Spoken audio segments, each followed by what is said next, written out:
Hey, thanks for joining me on the channel. Well, this was supposed to be a video about our new RV. That's right, we were supposed to pick it up yesterday. We had the appointment set and everything for delivery and for orientation and for me to hand over that big old check, right? However, I got a call at the last second that said, hold off. We got a phone call that said stop all deliveries because there is a recall on an axle. That's right, Dexter, who makes axles for RVs and I'm assuming other things as well. They said there's a possibility that a wheel may come flying off when you're driving. So thank goodness they caught that before we got it, right? That would be a horrible, horrible thing to have happened to you. So anyway, I have no idea when we are actually going to get it. They did not give us any sort of a timeline. Now then, for those of you with a leisure travel van supposed to be being delivered, you also got the news that there is a torsion bar, I think it's what you call it, a torsion bar recall from Mercedes-Benz, which is stopping you from getting your RV, even though it is completed, ready, maybe even sitting at a dealer. It's exactly what we're going through with this new RV of ours.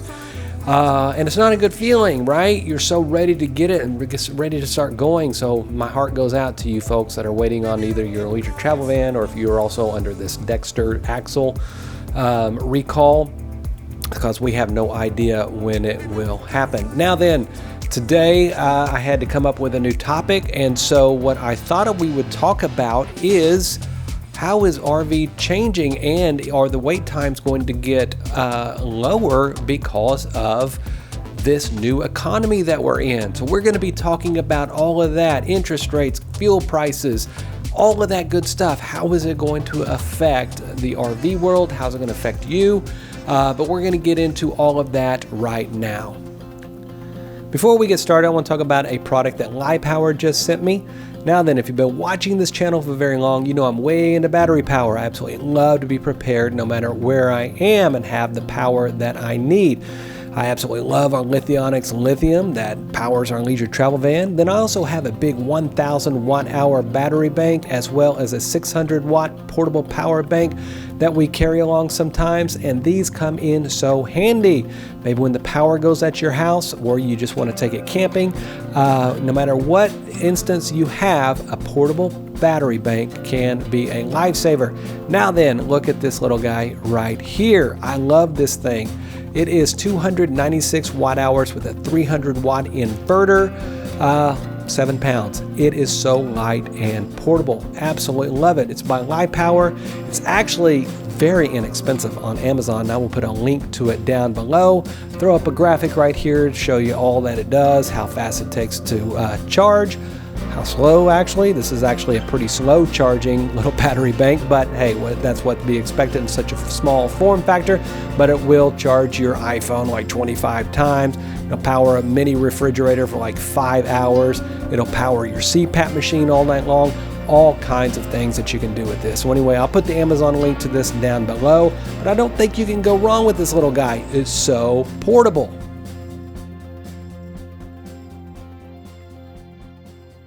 Apparently, we are in a brand new era when it comes to the economy, right? Interest rates are now up. The Fed is desperately trying to slow this economy down. Think they did it a little too late, to be honest with you. So we're going to see. Hopefully, we will not go into a recession. Fuel prices, absolutely insane right now. And then, of course, just the overall attitude of the economy. Are people starting to get a little wary of, hey, should I buy an RV right now? I know the housing market is starting to cool off. That was crazy, especially here in Dallas. Absolutely insane. I don't even know how people afford starter homes these days. But it is what it is, right? And so we're going to talk about how the RV industry is going to adapt to this brand new economy. So was there a silver lining in this? If you are on a wait list, is your wait list going to get shorter? Are people going to start falling off because of those high interest rates or because of the overall economy? Are people going to say, maybe I don't want to put all of this money into an RV knowing that there could be a recession? Now then, I don't want to scare anybody off or sound like I'm pessimistic about the future. I'm actually pretty optimistic about the future.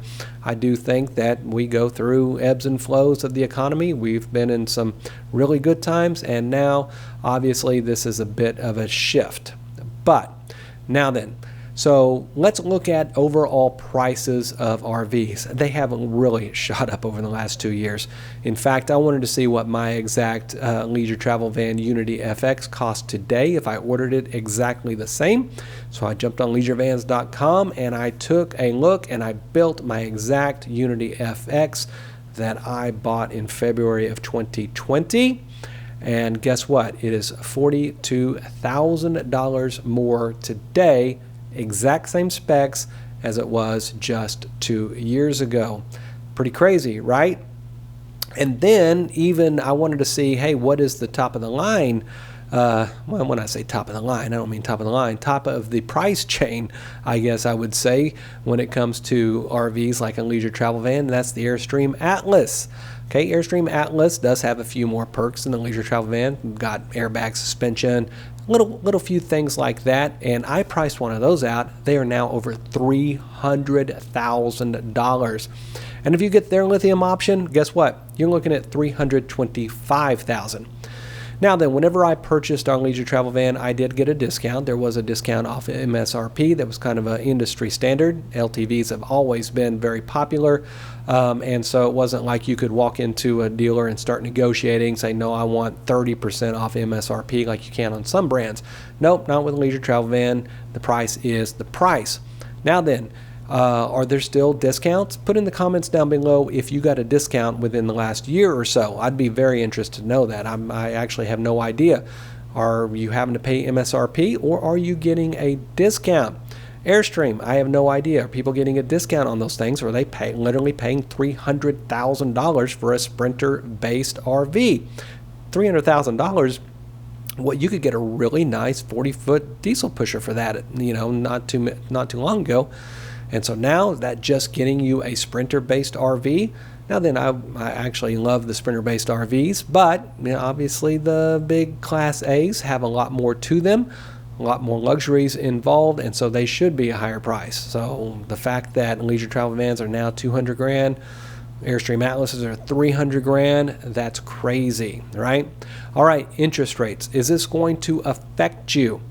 Now then, with the recent interest rates going up, are people going to start saying, wow, borrowing money to buy an RV, is that really such a good decision right now at those prices? Because, hey, money is getting expensive. We lived in an era for a very long time where, on some new cars, you got 0% interest. Money was basically, to borrow money was free, right? Those days look apparently over with an RV. Interest rate, what are those going to look like? I'm not really sure right now. So is it going to be too high that people are going to refuse to pay that, or are they just going to bite the bullet and just pay a whole lot more to borrow money? Fuel prices. Fuel prices are, I never thought I would see this in my lifetime, actually. And in fact, we're very lucky here in Texas. We have some of the lowest fuel prices in the country. And in fact, right now, current average for diesel is $5.32. Just a year ago, $2.91. And about a year before that, $1.99. I remember when diesel was $1.99. Now, of course, this was at kind of the height of the pandemic when nobody was really driving. But $5.32 for a gallon of diesel here in Texas. Now, if you're California, boy, I feel sorry for you guys out there. It's absolutely insane. It's over $7 a gallon average in California. And so they're always been a little bit higher on fuel prices. It was $4.19 a year ago. And so they were already paying high prices anyway. But now when you look at $7 a gallon, is that going to keep people from actually traveling in their RVs, the people that have them already? Put that in the comments down below. Let me know. Is that going to make you say, hey, maybe we're just going to go to a state park down the road instead of taking that cross-country trip or going to one of the national parks? Is this going to make you travel less because you're going to be paying almost double in fuel cost for your trip? Now then, for me, I'm not going to let it affect our travels. Yes, it really is a bummer that it costs so much more. By the principle of it, paying that much almost is just insane. However, we got the leisure travel van in order to see things and go places we've never been before, to go see the places that we always flew over in airplanes before, right? So we're not going to let it stop us. Is it going to stop you? Again, put those comments down below. Now then, I hope that it can, maybe the silver lining, like I said, be wait times come down, maybe even prices come down if the demand starts to dwindle. Maybe the supply chain can catch up. Maybe the labor shortages can get in line, especially if there is going to be, a little bit of a recession. Maybe more people are going to want some of those high-paying jobs at RV factories. High-paying? Are they high-paying? I have no idea.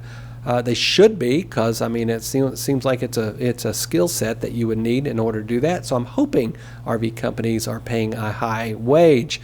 If you know, put that in the comments down below as well, if you know what that is. But anything, with that said, hey, who knows what the future holds.